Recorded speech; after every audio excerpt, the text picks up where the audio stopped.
नमस्कार, news room में आप सभी का स्वागत है।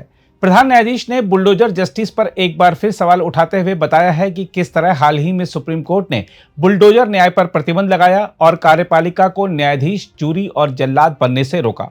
हम आपको बता दें कि भारत के प्रधान न्यायाधीश बी.आर. गवई ने इटली के शीर्ष न्यायाधीशों की सभा को संबोधित करते हुए पिछले 75 वर्षों में गरीबों और हाशिए पर पड़े लोगों को राजनीतिक, आर्थिक और सामाजिक न्याय दिलाने में सुप्रीम कोर्ट के योगदान को रेखांकित करते हुए यह बात कही।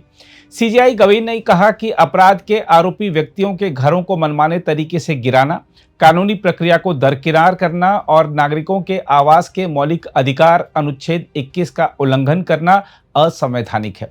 सीजेआई ने कहा, कार्यपालिका यानी सरकार एक साथ न्यायाधीश, जूरी और जल्लाद नहीं बन सकती। उन्होंने सुप्रीम कोर्ट के उस फैसले का उल्लेख किया जिसमें कहा गया था घरों का निर्माण सामाजिक आर्थिक अधिकारों का एक पहलू है। उन्होंने कहा, एक आम नागरिक के लिए घरों का निर्माण वर्षों की मेहनत, सपनों और आकांक्षाओं की परिणति होता है। एक घर केवल संपत्ति नहीं होता, बल्कि यह एक परिवार या व्यक्ति की स्थिरता, सुरक्षा और भविष्य की सामूहिक आशाओं का प्रतीक होता है। सीजेआई गवई ने कहा, पिछले 75 वर्षों को देखते हुए यह निर्विवाद है कि भारतीय संविधान ने आम लोगों के जीवन में बदलाव लाने की दिशा में निरंतर प्रयास किए हैं। उन्होंने कहा कि निदेशक सिद्धांतों के कई पहलुओं को मौलिक अधिकारों के रूप में पढ़कर या कानून बनाकर लागू किया गया है। हम आपको बता दें कि सीजेआई बी.आर. गवई भारतीय संविधान के 75 वर्षों के सफर से संबंधित विषय पर इटली की मिलान कोर्ट ऑफ अपील में बोल रहे थे। उन्होंने कहा कि जहां संसद ने विधायी और संवैधानिक संशोधनों के माध्यम से पहल की, वहीं सुप्रीम कोर्ट ने शिक्षा से लेकर आजीविका तक के सामाजिक आर्थिक अधिकारों को लागू करने योग्य मौलिक अधिकारों में बदलने का कार्य लगातार किया, जिन्हें बाद में संसद द्वारा प्रभावी बनाया गया। सीजेआई ने कहा कि संविधान की 75 वर्षों की यात्रा सामाजिक आर्थिक न्याय प्रदान करने में महान महत्वाकांक्षा और महत्वपूर्ण सफलताओं की कहानी है। उन्होंने कहा कि संविधान को अपनाने के तुरंत बाद भारतीय संसद द्वारा की गई प्रारंभिक पहलों में भूमि और कृषि सुधार कानून तथा पिछड़े वर्गों के लिए सकारात्मक कार्रवाई की नीतियां शामिल थीं। उन्होंने कहा कि इन पहलों का प्रभाव आज स्पष्ट रूप से देखा जा सकता है। भारत की न्यायपालिका के प्रमुख बनने वाले दूसरे दलित सीजेआई गवई ने कहा, शिक्षा में सकारात्मक कार्रवाई की नीतियां जिन्होंने ऐतिहासिक अन्यायों को सुधारने और अनुसूचित जातियों, अनुसूचित जनजातियों और सामाजिक व शैक्षिक रूप से पिछड़े वर्गों का प्रतिनिधित्व सुनिश्चित करने का प्रयास किया, वे संविधान की वास्तविक समानता और सामाजिक आर्थिक न्याय की प्रतिबद्धता का ठोस प्रमाण है।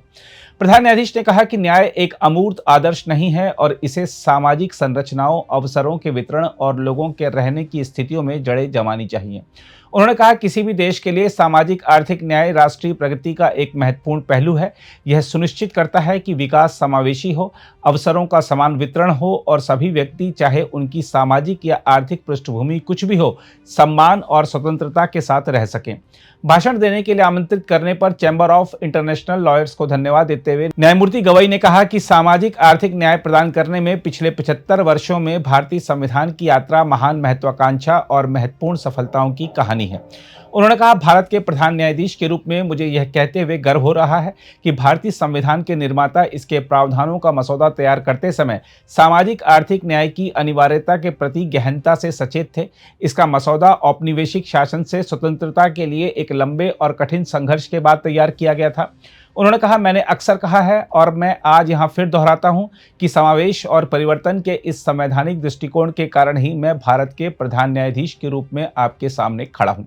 ऐतिहासिक रूप से हाशिए पर रहने वाली पृष्ठभूमि से आने के कारण मैं उन्हीं संवैधानिक आदर्शों का उत्पाद हूँ जो अवसरों को लोकतांत्रिक बनाने और जाति तथा बहिष्कार की बेड़ियों को तोड़ने की मांग करते हैं। अगर आप भी लेना चाहते हैं देश दुनिया की तमाम जानकारी तो आज ही सब्सक्राइब करें हमारे चैनल को। साथ ही नीचे दिए बेल आइकन को जरूर दबाएं ताकि हर अपडेट आप तक पहुंच सके।